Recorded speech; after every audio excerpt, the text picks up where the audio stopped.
Welcome to another episode of the Ball Avenger Show. I am Jason Sisneros, also known as the Ball Avenger, the purveyor of all things common sense, the tattooed guru, the king of the Misfit Nation, and a legend, Lynn, in my own mind. All right. All that to say, you guys are in for a treat tonight. We have been talking a lot.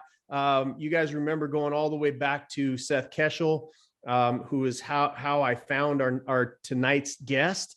And all the way back before this was ever a thing, right after November 3rd, and people started asking questions about the election and the functionality of it, just everyday questions. We just thought, there's something wrong here, as has been the case from really for the last 2 to 6 years, really, of us just sitting back on our televisions going, that's not right. That's not right. That's not right. When are they going to fix it?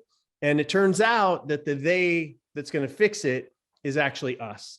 And so, Lynn, I'm super happy to have you on the show this evening. It's a different perspective. And also, from where I come from, I'm in the middle, right? I'm a libertarian. I'm hated by Republicans. I'm hated by Democrats. I'm hated by a lot of people because it's supposed to be in our country. The foundation is that we have two different perspectives that come together. They figure out what their disagreements are, and then something that's produced on the other side is what's better for all Americans. And the last few years, we've certainly been in this realm of personal destruction. And so if I'm center right and you're center left, you're certainly identify as a Democrat. We are not supposed to be speaking to each other, according to the powers that be. We shouldn't be even having this podcast. We should just hate each other. Right. And I'm an ignorant Trump supporter and you're a liberal, right? Lefty. And we just shouldn't be having the conversation. But that's not what I see in this country. I travel coast to coast. I have conversations with across the board Democrat. My grandfather, the man that I love the most on the face of the planet, who the most angry he's ever gotten is when I told him I was going to become a Republican. and that didn't last long. I went to a libertarian as fast as I possibly could. But, so it's really just about the foundational pieces of our country so that we leave this a better country for our children, for our grandchildren. And we are in danger of being the first generation to leave it off worse to our kids. And so this conversation, why don't you tell us a little bit about yourself? And the outcome of this conversation is for you to hear from somebody on the other side of the aisle, so to speak, that cares more about our country and the foundational principles than she does being a party line person, right? And I respect that so much. And I know my audience will as well. So Lynn, tell us a little bit about yourself. Okay. Yeah. Thank you so much for having me, Jason. It was a little bit of stepping out of my comfort zone, to be honest, to even go to Seth Keshel's talk that he had in Raleigh a couple of weeks ago. I've been trying to elevate this issue, these election issues that we're having in North Carolina for a long time. And a lot of people told me, don't do it. Don't cross that bridge. There's no going back. And honestly, my thought is that, we all have the same goal. We want what's best for our country. We want what's best for our people. We want what's best for our children. We want to leave the campsite cleaner than where we found it. And I think, honestly, the best way to do that, because there's so much divisiveness, is to figure out what parts of that path are parallel. What part of my path runs parallel to your path or to Seth's path? And so I think election integrity is it. I went to middle and high school just outside of DC. And once I moved away, I swore I would never, aside from voting, would never touch politics with a 10-foot pole. But back in 2016, I was looking at going to grad school after doing aerospace engineering for quite some time and staying home with my kids. I wanted to go back to grad school to do data analytics. And somebody said to me right after 2016 election that they didn't think Trump had actually won, which, I don't think a lot of Democrats will admit that there was a lot of chatter about that at that time. And I argued with them and I said, well, of course our elections are solid. Somebody's testing this. This is America. And they challenged me to look into how our systems were tested and how they were run. And so I did. I spent a few weeks. I took it to heart. I spent a few weeks tracking down test documentation. Really, I was trying to prove them wrong. And it seemed like every rabbit hole I went down looking for answers just led to more questions. And the answers that I did find were not reassuring at all. And I tried to engage local groups to take up the issue, and they weren't interested. I went to the county and state board of elections. I naively thought that they might even thank me for bringing some of these issues to their attention. I reached out to other states to inquire about how they ran their elections. And at that point, what I realized was that North Carolina is one of the least transparent and the most lax, the most sort of fly by the seat of your pants type election operations that I've seen. There is heavy competition for that title. Are you sure you're ready to claim that? Oh, I am, and I have the receipts to back it up.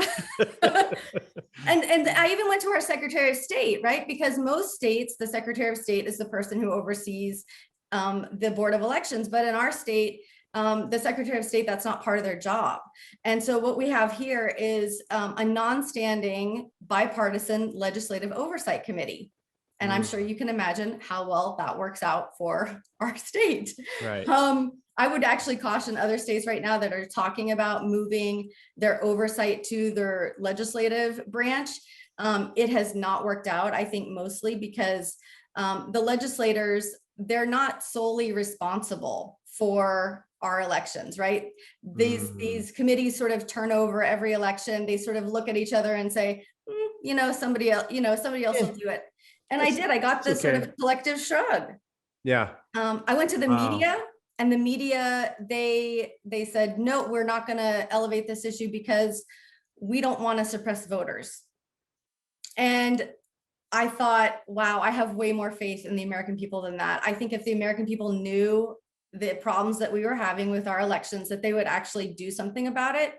And so, well, let's say that it came back and Trump didn't win the election, right? I don't want to stand by somebody who didn't win the election.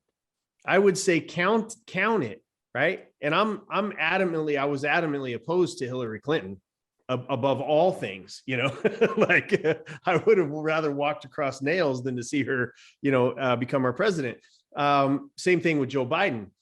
But at the end of the day, had somebody come forward and said, you know what, we think that there was widespread voter fraud, I'd say, let's count it, right? Let's count it. And I think that most people, I'm with you. I think most people would feel that way, but you're finding that that's not true. Well, I think what I'm finding is that most people just, not that they don't care, it's that they're busy. They're, the legislators, they sort of collectively shrugged and said, sorry, we're working on other things.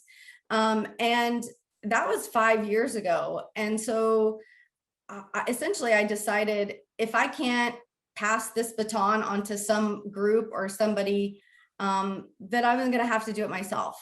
And so that's what I did. I decided to put grad school on hold, and I founded Transparent Elections. We are a group of volunteers who are observers. The word scrutineer, I know, is a silly word, but really what it is it is somebody who observes elections. And in other countries, it's, political parties, but in the US, I believe that scrutineers are patriots. They're our citizens. They're the people who are willing to go and count votes by hand if that's what it comes to. And so I really promote evidence-based elections. Evidence-based elections, sort of the premise is that the elections officials, their job is not only to find the winners of the election, but to providing convincing evidence to the electorate that they did find the correct winners. And they don't provide evidence right now. They say, oh, look, we audited ourselves and therefore you should trust us. And that just doesn't work anymore. And I don't think that our democracy is going to survive if people don't have confidence in our elections. And really, I think the only way for people to have confidence in our elections is for people to see the receipts, to see the evidence.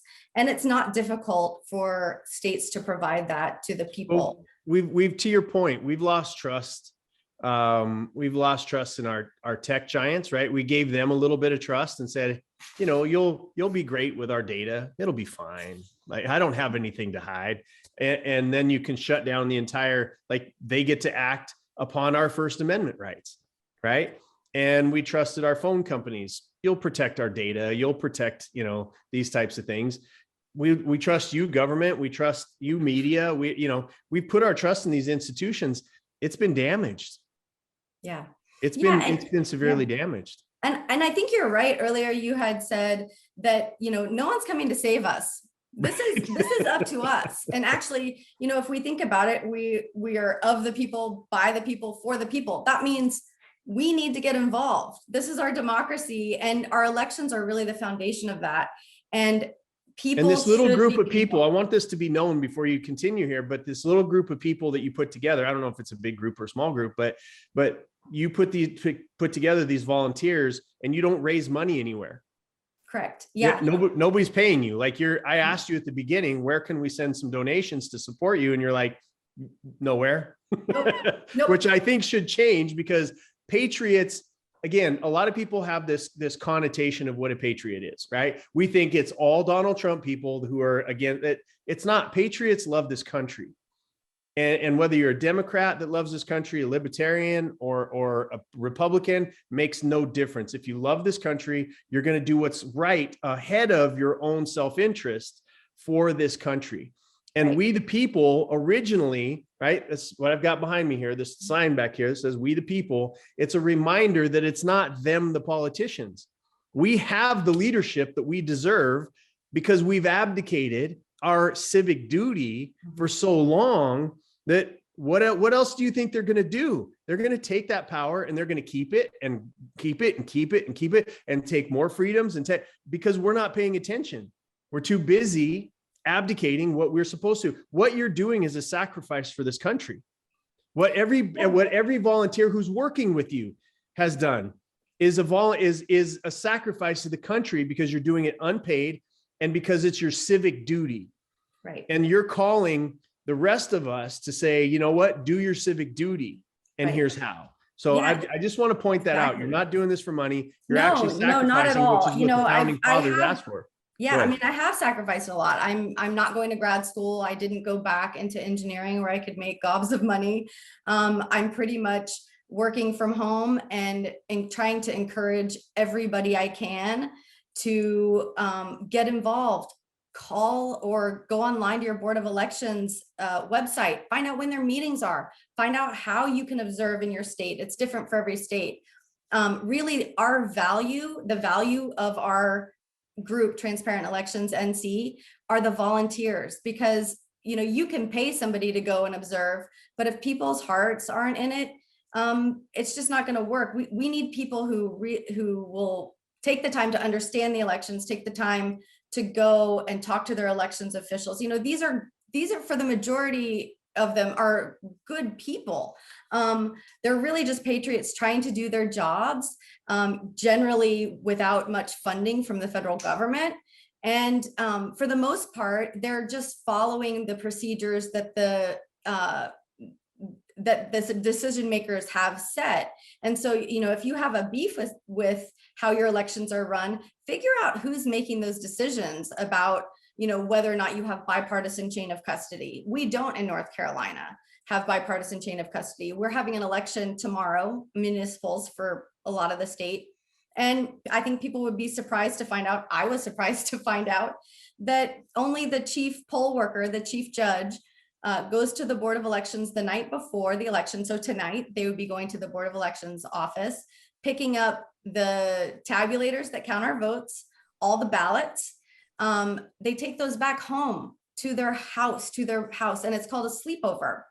And these sleepovers are banned in other states for obvious reasons. One of the things that I haven't disclosed to the public yet, because I only just recently found out about this, but Before we run elections in North Carolina and most states, they run what's called a logic and accuracy test. And after that logic and accuracy test, they're supposed to put these serial number tamper evident seals on all the ports, because there's USB ports that somebody could put something in, reprogram the machine.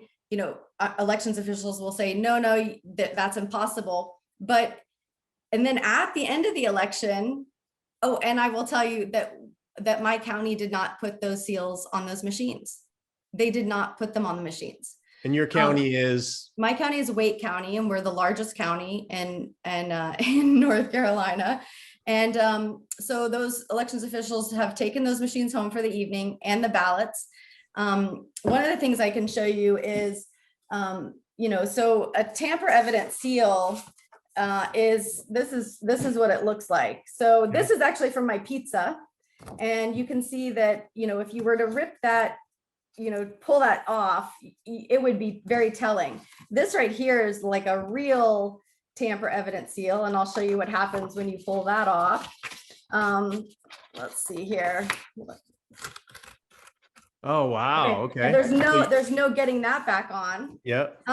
And then here, I'll show you a picture. This is what Wake County puts on their boxes of voted ballots. You can see it's just a generic sticker, a generic white sticker, and it looks like it's been placed over another white sticker there. So, my pizza is more secure than my ballot is in North Carolina. So let me ask you before you keep going down this path, because this is mind-blowing to me. Mind-blowing. When we talk about you and your volunteers, because we saw it all over the place. We saw it in Georgia, we saw it in Chicago, we saw it in these different counties around the country, where the watchers, inspection, what did you call them, an inspectioneer or a scrutineer? Scrutineer. Yeah. I love that word. I love it. So when they went there, they were harassed, pushed out, not allowed to watch. Did you run into any of that in North Carolina? Yeah, so I did.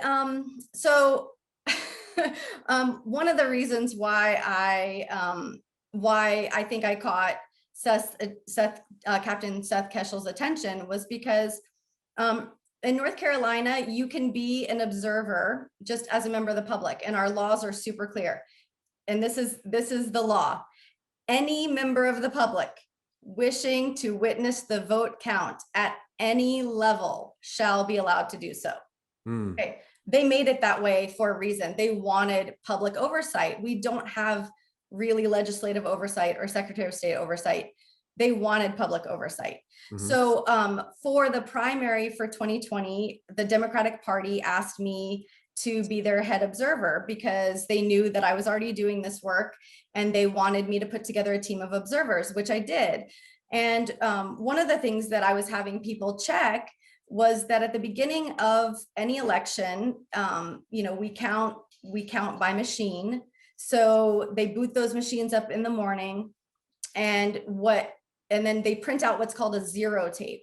And really that just shows that there's no digital ballot stuffing going on. You can physically look under the bin and make sure no ballots are there, but really your ballots are on a your vote totals are on a USB stick. So that zero tape is really the only indication that we have that the machines haven't been stuffed sort of already. And so I had our observers ask to see the zero tape, because we are allowed to pop in and out of any precinct in Wake County as a political observer.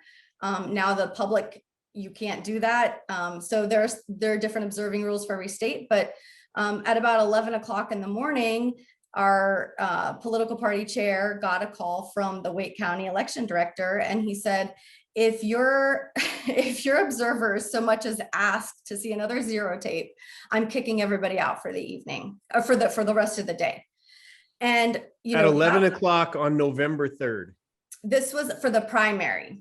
For the primary. For the primary. Okay, got it. And our chair backed down, unfortunately. Thankfully, we have a new chair, and I'm hoping that she will be a bit tougher. And then at the end of the night, what we do is we go and we photograph those poll tapes, and those have all the totals for that precinct for the machines that have counted the votes. So it'll have how many undervotes, overvotes. It actually lists the configuration of the machine, the serial number of the machine. So it has a lot of information. So we gather that information and check it with the state board to make sure that those totals have transferred, because things do get corrupted or lost or tampered with. And that has happened in other states. When people say, oh no, election fraud doesn't happen. Definitely anomalies happen. And I don't think anyone's really explored it enough to say whether or not those are fraudulent or not. But I went back to that, to one of the precincts that evening, where the chief judge refused to show our observer the zero tape. And because I thought, okay, I want to see that poll tape at the end of the night. And he would not show it to us. So I drove with my neighbor to the Board of Elections building, and I got out of the car. We started walking towards the building. We were met in the parking lot by the election director, the deputy director, and a security person who told us that if we didn't leave immediately, that we'd be arrested. And at the time, I thought, wow, that is another thing I have to fix in North Carolina, is that the law is clear. We're allowed to witness the vote count. And so I went home and, checked with other counties the next day and found out that no, other counties are letting people in. They're reading off the serial numbers on their USB sticks. They're inviting the public in, they're doing all that. And in Wake County, it was very different. So, tomorrow is our election, and I am planning to go to the Board of Elections. One of the things that our state does is that they essentially tabulate the votes before the polls close. And legally they're allowed to do that. I think the law needs to change. They're allowed to do that at 2:00. They print those poll tapes from early voting and absentee voting. But then after that meeting, so around 3:00, they kick everyone out. And then 7 to 9 days later, they do the audit and canvass. And we're just supposed to believe that those tapes, nobody touched them in 7 to 9 days. Nobody had any ill intentions. Right. And and I'm not, and I've never caught anybody cheating. I've never, I'm not going to speculate. What I will say is, elections officials constantly complain that people don't have faith in our elections. Well, they need to be more transparent if they actually want us to believe the outcomes. I mean, security by obscurity just doesn't work, and it doesn't elicit any confidence from the American people. So who knows what's going to happen tomorrow? I'm reaching out to an attorney because it's possible that I get arrested for the first time in my life. But I'm not going to back down. The law is clear. We're allowed to be there to witness that. It's unbelievable to me, Lynn, that you're not breaking the law. They are. Yeah. And the idea is that you're just a nobody. And this is how our politicians have come to the conclusion of. I am more convinced of this day by day, that our politicians just believe that they can do whatever they want because you're just little Lynn from Wake County, North Carolina, and your voice isn't going to matter. And we, the politicians, have all the money, we have all the power, we have all the influence, and you can go tell a newspaper, which now is kind of coordinated with, political parties, whichever way to go. And what I have found is that the more you speak up, and I'm so proud of you. That's what when I posted your story on Facebook, people were like, why are you posting a Democrat story? And I'm like, it's because it's not about a Democrat. It's about somebody who loves this country. Right. And we have to support people like you. We have to raise our voices. And this is the message from coast to coast as I go stage to stage, my show, wherever it is. It doesn't forget about the division that they're trying to have us foment, right? They're fomenting division between people who, just like us, we may disagree politically. That's okay. That's what this country's built on. But you believe in the rule of law. I believe in the rule of law. And whatever the rule of law plays out in the end to be right is what we should support. Yeah, honestly, I probably would register as an unaffiliated if being part of a political party didn't allow me to affect change from a different angle. And so I am part of the local Democratic Party, and pretty much I don't shut up about elections. I'm sort of like that Doug from the car insurance commercials, Doug and Limu Emu, and he, how he talks about the car insurance all the time. That my friends and family are so probably sick of me talking about elections, but I talk to anybody who will listen, because I want to get people involved. I want people to understand that they have the power to affect change. One of the funny things that sort of happened over the past couple of years was that we had these Jehovah's Witnesses coming to our door every weekend, and we're being very polite and not being rude to them, so they keep coming back. But then when I found out that they don't vote, I made it my mission to try to convince them to vote. And they would tell me, well, we're praying. And I kept saying, like, look, you can pray and vote. You can do both. Maybe God is converting them tool for change. And so probably after about 3 weekends in a row of us having these like hour-and-a-half long discussions on our front porch, we just had to agree to disagree. I wasn't going to go to their meetings. They weren't going to vote. But it was civil, and we heard each other out. But yeah, I'm sort of obsessed by it, because I do believe that if people understand how broken our election system is, that they will get involved, because if they don't, this country will fail. I truly believe that. And it'll fall. I voted for Republicans before. Yeah. I'm not a straight party voter. I vote for people. Yeah. I vote for people who are doing the right thing.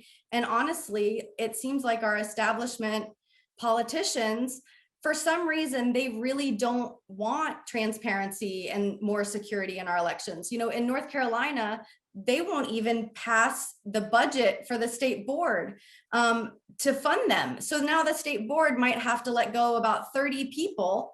And I keep thinking, well, your budget is not reflecting the goals that you are saying that you want. And so I'm finding that it is really grassroots Democrats, grassroots Republicans, grassroots Libertarians, Green Party. Those are the people who are rising up to say enough is enough. We want elections that, our ballot doesn't go through a black box or have barcodes on it. We want to fill out our ballots by hand, a hand-marked paper ballot. That's what we want. We want it to be counted in a way that is transparent, whether that be by hand or by a machine where you release all of the ballot images and the cast vote records at the end. Dane County, Wisconsin, on their website, you can go to Dane County, Wisconsin website. They post all their ballot images. They post all the cast vote records. So at least that small part of the process can be verified. Now, there's obviously this whole chain of custody and all these different processes that need to be verified. But that's where, where I really believe that our elections, they have to be worthy of the public's trust, right? They need to be secure. They have to be transparent, robustly audited, publicly verified. And so right now in North Carolina, another kind of astonishing thing is that we only audit the top 1 to 2 races on the ballot. And we announced that before the election. So pretty much everybody knows nobody's looking from the third contest down ballot. Yeah. No one's looking at it. No one's ever going to audit it.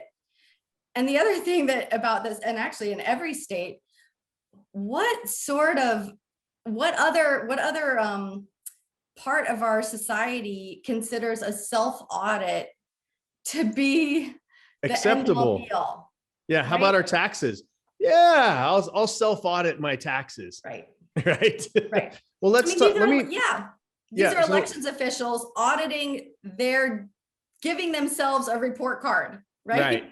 Of course, I've heard it said that a good election director knows how to hide all the warts. And any election director or elections official that comes out and says our elections were perfect, that is a big red flag. People run elections. People are not perfect. People make they're mistakes. flawed. And I would have way more confidence if they came out and they said, oh, we screwed up here, and here's what we did to change it and fix it for the next time. Right? That inspires confidence. But just coming out and saying, yep, we blessed it, it's good to go, trust us. Well, let's go through some numbers from Arizona. Did you watch that 3.5 hour presentation from Arizona? I did watch it. I've been mostly focused in North Carolina, so I did not, I wasn't paying a this huge is amount probably of the same point. Like they audited, they went through and found 13.61% corrupted ballot images, which was more than the difference in the election, right? They didn't say for which way this was going, but 12.22% of ballots were lacking received entry records, 2.76 ballots illegal provenance, 1.65% illegally photocopied, 8.13% votes were completely missing, 8.3%. 1.43% were in-person votes recorded as mail-in. 14.36% were potentially suppressed votes. 1.64 various mixed bad votes. I mean, I could keep going, right? Voters who moved, voters counted double. Election file, 50.96% of the election files were deleted. These are, this is Arizona, right? Yeah, and Arizona is actually one of the better, right. So one of the things that really stuck out to me watching that, and not knowing much about it except watching, I think it was not last Friday, the Friday before last. That's how I spent my Friday night, is watching that. The thing that I was most interested in were those recommendations, right? Those recommendations to not delete ballot images, to not share passwords and logins. I mean, that's just basic stuff. Making sure that things are upgraded and updated. I mean, that to me, that's the part that is sort of my lane with engineering, is that, any project, any mission that we did, there was always a lessons learned at the end of it. There was always okay, now we're going to change and start doing things a certain way. North Carolina, we actually delete our ballot images. I don't know if people, I think people have heard a lot about ballot images. I'll take 1 second here to sort of give the quick and dirty explanation. So when you have your ballot, whether you mark it by hand or by machine, you put it into what's called a scanner or a tabulator. Mm-hmm. And modern tabulators, most of the country uses these now. Your ballot gets scanned and an image is made, and that image is stored in RAM. And the software looks at that image. It's not looking at your ballot like the old OpScan, test that we did. It's actually looking at the image, and it's allocating votes into what's called a cast vote record. So you can go from the ballot to the image to the cast vote record, and you can follow that trail in an audit. Except that North Carolina doesn't save those ballot images. They only save the ones that have a write-in candidate on it. So there's a giant gap now in if they were to even audit, which they don't audit in this way, and they need. And there's a big missing piece of a three-legged table. Chunk on, and also federal law essentially says that they have to save that. They have to save that for 22 months. Anything digital or physical. Correct. That's a federal law. Correct. And the thing is that we as people can't sue the state, right? the federal government has to do that. There is an 800 number that you can call and report your state if they're not saving ballot images. And I can post that number on my website. Yeah, please so do. people, I encourage them to call. What is your website since we're on it? So my website is transparentelectionsnc.org. And so, right, I've got information on there about North Carolina, information on how to go tomorrow and take images of those poll tapes. And I'm hoping people get involved and go to their board of elections and you know, be present. Most of the stuff I found, and the thing that got me fired from being an observer in Wake County, is from the Democratic Party, was that I went to go look at their absentee ballot processing, and it just didn't look right. Something looked off. And I went back and looked at all the meeting minutes, and sure enough, what I was seeing, so essentially what I was seeing is they were opening some of the envelopes had already been opened before the board and the public got there, which is a big no-no. They were opening, you know, huge batches of ballots, and then taking the ballots out, sort of opening them up and flattening them. And then they would go to they're way in the back of the warehouse. You bring your binoculars if you want to see anything, because they don't let us get close enough. And I'm really carefully looking, and I'm seeing where those batches of ballots that they've just unfolded are going into one stack. And then I see them take a different stack of ballots and go back to the tabulator and start putting those in. And I'm just kind of not believing what I'm seeing, because the law is clear that it has to be done at the same meeting. They have to open the ballot, you know, approve the ballot, open the ballot, and scan the ballot at the same meeting. And so I went over to some of the League of Women Voters ladies who were there, who have been watching this process for years. And I said, is that what they're doing? And they said, no, that's not what they're doing. And then we all started looking, and sure enough, that is what they were doing. And so let me see if I can understand what you're saying. They were opening these, putting them in a pile over here, and had another pile, almost like it was like were maybe fraudulent votes, or what the votes that they wanted to be counted, or like. So looking at the meeting minutes, what it said was that they would open the ballots and they would flatten them, they would press them. Okay. And then they would hold them in a secure location and then run them the next week.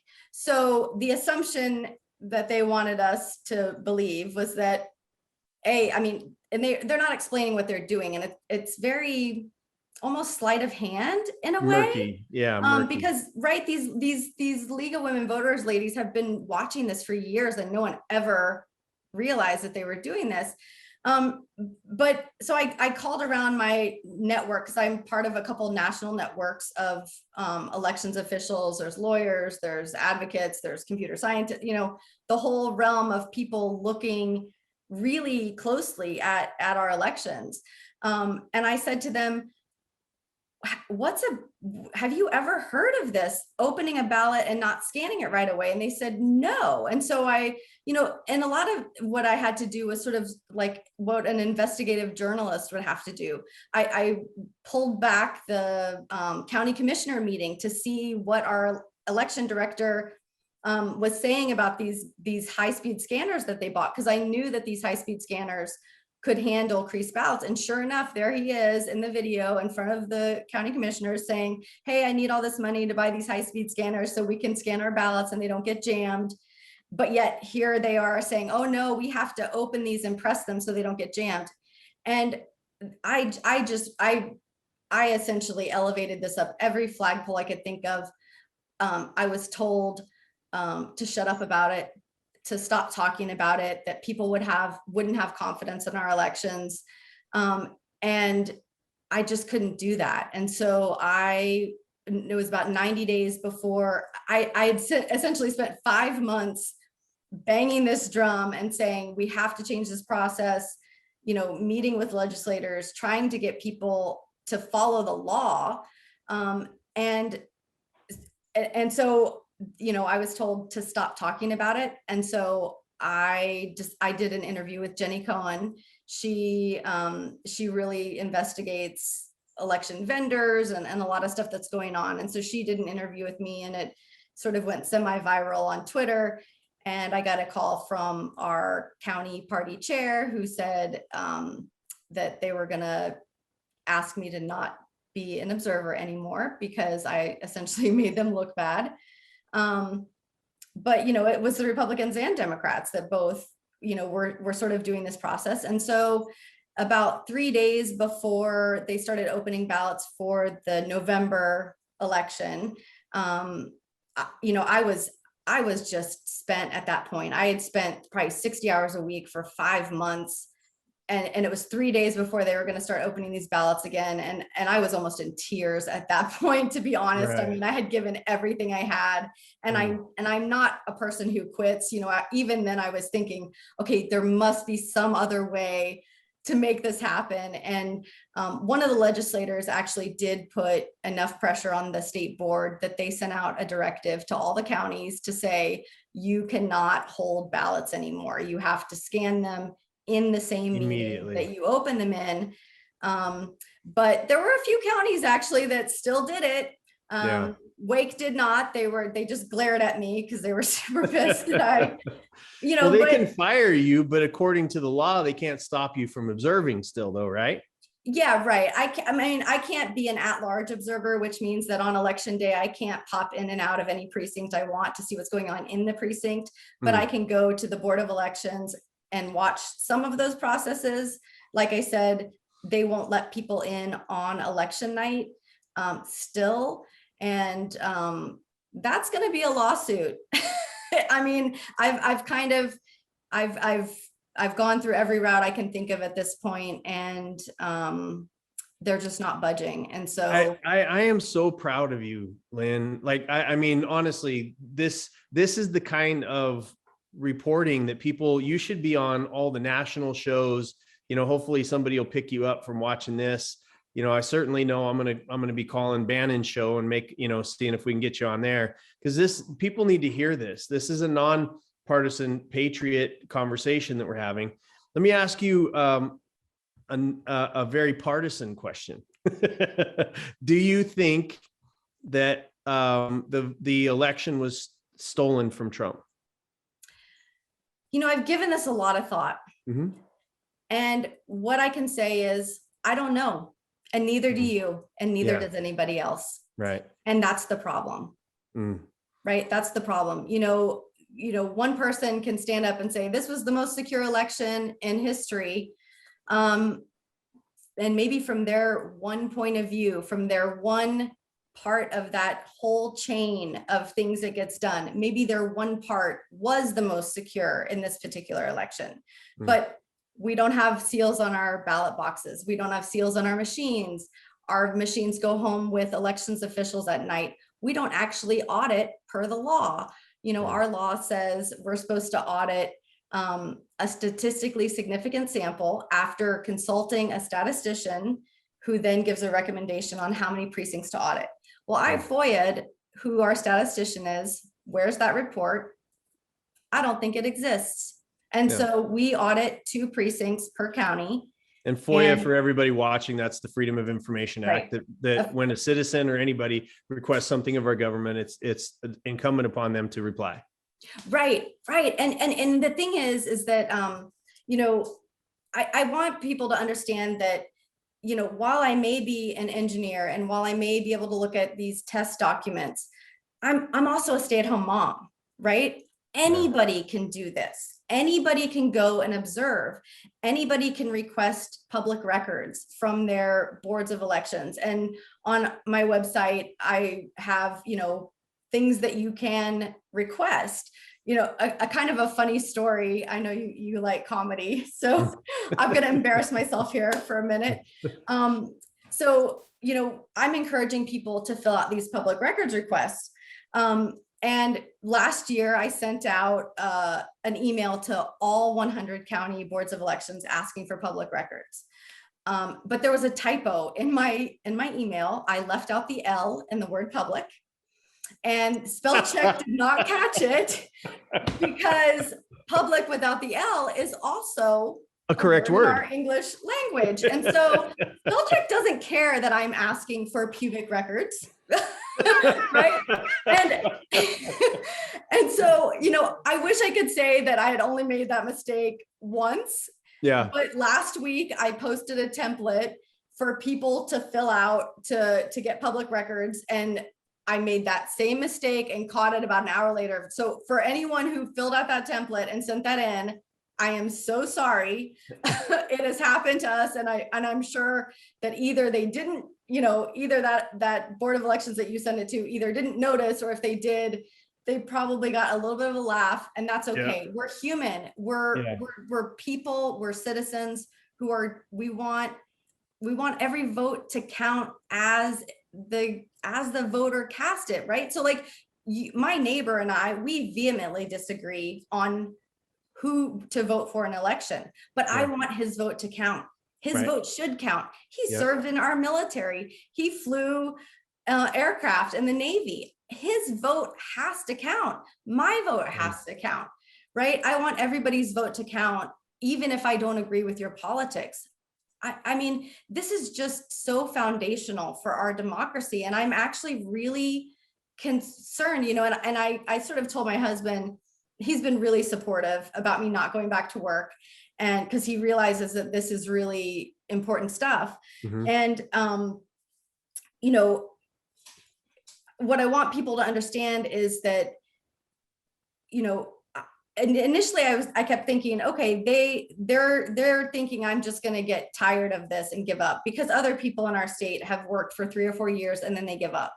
Right. And my husband sort of laughed when I told him that, and he said, well, the joke's on them, because you never back down. Right. And so, I'm just not going to back down. And initially I thought, okay, I'm in this for the long game. I'm in this for the long run. Might take 10 years to fix things, but I honestly don't think our country has 10 years of elections that people don't have confidence in. I really am worried that we're kind of at the end of that line. We are. I totally feel that. And, and if 2022 is anything like 2020, we're in for a really bad, because people, again, I'll say people on the right, or people, center right, and even center left, are fed up with being the only ones that follow the rules. You know what I mean? And I mean this for Americans who we follow the rules. We follow the laws. We jump through all the hoops. With our weapons and registration and carrying, our correct license and having IDs and all, like we're okay with that, because the rules are supposed to apply in a blanket across all of us. And to your point, the Democrats that looked at this election and said, you know what, I don't really care because my guy won, are just as at fault as if it would have been on the Republican side. And they're just as at fault as the people who may have and may be, not just this election, to your point, but last election or the election before that, or the election before that have engineered the outcome because of their positions of power while we entrusted them with the positions that they sit in. We no longer, this is a message to all politicians, we no longer trust you, right? And there's a wave coming at you of accountability. And that wave, if you all follow the rules and we all follow the rules, it'll be, as the founders of this country intended, being a bloodless revolution. Nobody wants to have it devolve into a physical conflict, except for maybe people that want it to end up being a communist tyrannical dictatorship, mm-hmm. where they think that they're going to somehow succeed in that environment. But I believe that that's the wave that's coming, because it's like I sit back again, center right. I'm a Trump supporter, right? I voted then, I voted in 16, I voted in 2020. And we may disagree on who we vote for, But I vehemently say this, and I mean it with all my heart, that if this was stolen from Joe Biden, I would be on this show with you or a Republican that cared about the vote saying that's not right. Yeah. And that's the difference, is I believe that a lot of people that voted for Donald Trump would be just as adamant. If people had cheated for him, they would be just as adamant. You saw everybody that supported him go, not, just jump in and support him on the Russia claims, right? We said, let's look at it. Let's let it go through. Now we know we're, 3 years later, that the guy just got indicted that started the whole thing, that it was a big lie, right? We know. So those are the things that have played out because we've played by the rules, and we're tired of playing by the rules and not having the people that are out there supposed to support those rules with the rule of law, not supporting us. People like you and people like me, no matter what direction we vote, we just want it to count, and let the winner win, Yeah. No, I agree 100%. And, one of the things that's going on sort of right under our noses that is sort of really just slipping through the radar. And this is sort of a warning to everyone in every state, because it's happening everywhere, is that, there are these processes, and vendors who sell us election equipment, they like to sort of conflate the two parts of the election of filling out your ballot and counting your ballot. Right. They'll conflate these two things and say, oh, but we can't possibly count by hand. Well, let's just take that one part, filling out your ballot, right? Let's just forget about how it's going to get counted, and let's just talk about how it's going to get filled out. Because when you take these separately, when you take these questions separately, how should we fill out ballots? The answer becomes a lot clearer. And I firmly believe that there should be no machine in between me and my vote, right? Me and my ballot. Now, there are people in this country, there are, veterans who have disabilities. There are other people who have disabilities, and they should be allowed to vote independently and privately, right? And so in every jurisdiction, every polling location, we have to have at least one sort of assistive computer / printer, assistive device for those people. That's really important. And I call them a computer / printer, even though they're called ballot marking devices, because they really are computers, and they're glitchy just like any other computer. But what's happening across the country, and this has been a battle that I've been fighting in our state, and we've won some and we've lost some, but the vendors, especially ES&S and some other vendors, they are pushing these assistive devices for everyone, right? They want ballot marking devices for everyone. And, some of the vendors have what the voter will get is what looks like a hand marked paper ballot, just like everyone else's. Let me just show you this. This one company has a ballot marking device, and you enter your selections on the computer, and then what prints out is this card, and here's the original card that I got from a demo, and it's really beat up after me taking it and showing it to people. It's actually printed on thermal paper. And so if you have ever got a store receipt that you left in your wallet, what happens. Yeah. It's in the heat, right? I don't believe that this would last 22 months. But that's not the big problem with it. So the big problem with it is that this is what would come out of the machine. Okay. And then me as the voter, I have to go and look and make sure all of these selections are correct. But when I go and put this into that tabulator that I was talking about, it only counts this. It only counts barcodes. It does not, it ignores all this. This might as well be in Klingon. I mean, it completely ignores this. So this is not a good record of voter intent. So if you're in a state that has this and they're auditing this, an audit is only as good as the records that are being audited, right? This is not a good record of voter intent. There was a study done, and they had this machine and they had voters come in and do this sort of fake election, and they didn't tell voters what they were checking, but what they were checking is, do voters actually even look at this? And what they found was more than half of the people in the study didn't even bother glancing at this. Wow. And over half of the people that did check it did not recognize errors, like they left people off or they put somebody else in there. So accidentally voted for somebody else. Right. So Mecklenburg County, that's the second largest county. I mean, Wake and Mecklenburg are, they every couple of years they're switch back and forth. Right. In Mecklenburg County, if you go to your precinct tomorrow to vote in the municipal election, you are not allowed to vote on a hand-marked paper ballot. They will force you to vote on this machine that produces this. You can't vote on a hand-marked paper ballot. And so what's happening is that these vendors, who honestly, we don't know who owns them. We don't. Nobody knows who owns them. Nobody knows where these machines are made. They're essentially black boxes. And those vendors are spending millions of dollars on lobbyists pushing these machines for everybody.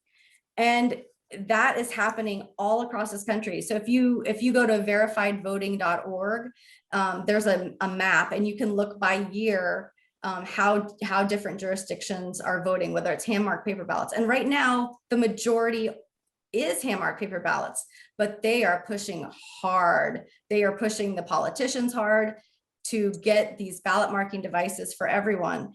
And as an engineer, I'm not seeing the problem that this solves for the majority of voters. Like, I do get that we do need one ballot marking device for not this one. Yeah. There is one that produces a ballot that looks like everyone else's. And it literally just ovals in the selections for the voter. But this is happening all across the country, and people just, they show up at their precinct. I had somebody call me from Virginia last week, just totally distraught. The 74-year-old man, completely distraught because they were pushing him to vote on this machine and he didn't want to. And he said they were acting like used car salesmen trying to push him, and he wouldn't back down, and he wanted to vote on a paper ballot. But like in Mecklenburg, it's this or you do an absentee ballot. And that's just not, that's not how we should be voting. Yeah. Well, I love what you're doing. I love what you're pushing, and the message that is there anything I'm not asking, anything that I have forgotten to, that you really want to address this evening? Let's see. Yeah, just really the ballot marking devices, ballot images need to be saved. Technology doesn't belong everywhere. Yeah. I like technology. I'm an aerospace engineer. I love technology. Right. But, and we heard in North Carolina many times people saying, oh, well, we don't want to move backwards. We don't want to, we don't want to, it's so old fashioned. Sometimes that's actually the smartest way forward, because we don't know what are in these machines, right? And our audits really aren't as robust as elections officials would like you to believe. And they are. I mean, look, if you can take a country like Afghanistan or Iraq, right? And they're voting with a purple thumb, right? They're voting with a purple thumb, and millions of people, and they figure their elections out. Like this is what blew me away for this past election. I see third world countries doing a better job than we are of counting our votes, and I'm with everybody that tells you, you're going to cause people to distrust the vote. No, it's not you, the citizen, who's saying, hey, these things don't make sense, let's fix them. It's not you causing the doubt. It's the politicians and these machine counters who want to make millions of dollars. They're in it for the profit, not for the deal. And then that lends itself to what happened in which has been very well documented in Venezuela, where their votes were stolen, right? They voted this guy in, and they thought that it was going to be this great communist utopia. It ended up starving them. 77% live in abject poverty when they were the third most wealthiest country in the world. Now 77% of them, and they had a chance, and it was that vote, right? During that year, where it was that vote, and it looked like he was going to get voted out. The lights went out, kind of like what happened this year, and all of a sudden he came out the winner again on the other side. Dominion voting machines, all of the same stuff that we're seeing here. And they had a chance to reverse that, and it was stolen from them. And now it's too late, right? Yeah. The country's a mess. Yeah, and I believe that, go ahead. I was gonna say, yeah, the voting machine industry is really not that profitable. It's about a $300 million industry. And there are probably about 5 vendors. And I think that the one that has the majority of machines in North Carolina, I would love for somebody to do sort of a cost study on this to find out how much are they spending on lawsuits to defend this? How much are they spending on lobbyists? And how much are they actually making? Because it seems to me that it's not really profitable. And so it raises. So there's another agenda. Because it's power really that is profitable, right? It's being able. It's not who collects the votes. It's who counts the votes, right? And I think that was Lenin, or somebody that was not good. I think it was Hitler's guy. But so at the end of the day, the profit must be in power. And the influence, the ability to influence or steal votes, and that makes it even that much worse, right? I know. So the more you look, the worse it gets. It seems like, and that's okay, because here's where I'm at, and I know this is where you're at too. As long as it takes for us to affect change, then so be it, right? There's lots of other things I should be doing with my life right now besides fighting this patriot battle. Lots of other things I planned on doing, but I'm not. Because to your point, let's say that you said, well, forget all this, and I'm going to go do my thing, go to work, make those gobs of money. What good does it do if we don't have a country? Yeah.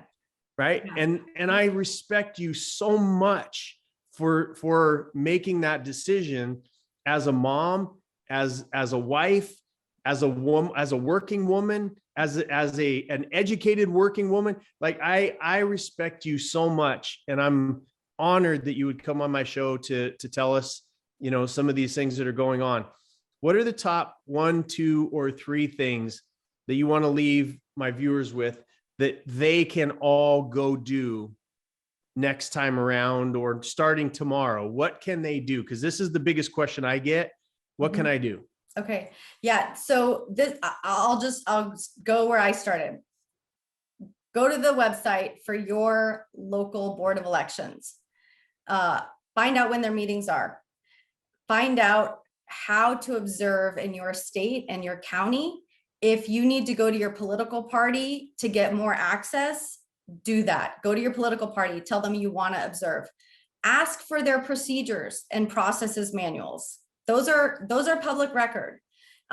Look through those, bring those to those, absentee meetings, canvasses, audits. Literally, it should be a checklist. Go line by line, watch what they're doing. If they don't do something, speak up politely and say, hey, I think you missed this step, right? Get involved, bring people with you, because you're not going to be able to go to every single, event or observing thing.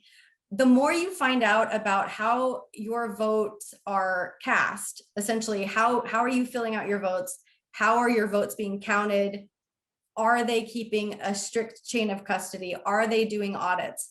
Just find out about those things in your jurisdiction and really focus on those.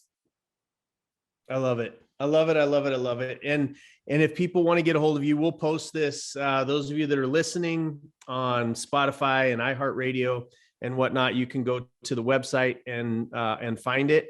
And your website, again, just so we can speak it out for the people that won't be seeing this. Right. Is transparent elections NC, like North Carolina.org. And yeah, go to the website. There's a lot of information on there that could apply to other states. And there's also a way to sign up to get training. I will train people, and I work with other organizations that train people to do observing. Well, And thank you, Jason, for having me on. Oh, it's my pleasure. Really, it is my pleasure. And I love to hear this story so that people can understand it's not just Republicans, it's not just Trump lovers, it's really patriots, right? Patriot is somebody who loves their country. And I want to leave the podcast with the thing that one of the words that you just said, or two words that you just said that are the most important for us to remember. It's speak up. You heard Lynn say, speak up. When you read something and you know it's out of alignment and it's not according to the law, we got to learn to open our mouths and not follow these unspoken rules of public pressure or what the mob thinks you should be doing. It is speak your mind, like you said, politely and with authority, because with authority is given to you through law, right? Whether that's from God, whatever you believe, or the laws that have been passed over the couple hundred years that we've been around. And it's the rule of law. And it's your responsibility, my responsibility, Lynn's responsibility for us to use our voices, our First Amendment, to speak so that we can retain the gift that we've been given and handed down through people that have given their lives, are giving their lives, so that we can have this thing to pass on. It's not just ours to keep, it's ours to clean up, make a little better. You loved your campground analogy, and make it better for those that are going to come after us. Yeah. So much respect. Misfit Nation is going to fall in love with you, and you're going to gain a whole bunch of followers and a lot of support. When you do get to a place where you're accepting donations, please let us know, because this is the kind of thing that we should be investing our money in. Yeah. The last thing I will say is that don't assume, like I did for years, that somebody else is paying attention to this stuff, right? This is a phenomenon that happens when people come across a car accident. Everyone else assumes that somebody else has called 911. Yep. And the truth is, maybe nobody does. So don't assume that somebody else is paying attention to this stuff. It's up to you as a citizen of this country to get involved. Nobody's coming to save us, y'all. They've heard me say it on almost every show. Nobody's coming to save us. It has to be us. And that's what civic duty is all about.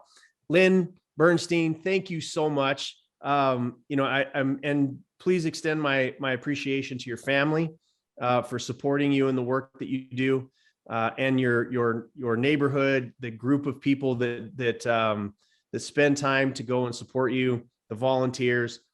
We're really, really grateful for that work. So thanks for coming on the show. I can't wait to get this out to the world, and we'll hopefully have you on so you can let us know things have gotten better. Right? Thank you, Lynn. All right. Thank you, Jason. You bet. All right, everybody. We'll see you on the next episode of the Ball Avenger Show. Those of you, again, share this around. If you're hearing it, make sure that you share it. If you're watching it, make sure you share it, and make sure you are here for our next episode. We really appreciate you. I appreciate you, Misfit Nation. You're all making a difference. You're all fighting the battle, and we are taking our country back in a bloodless revolution, one day at a time, one decision at a time. Jason Sisneros, out.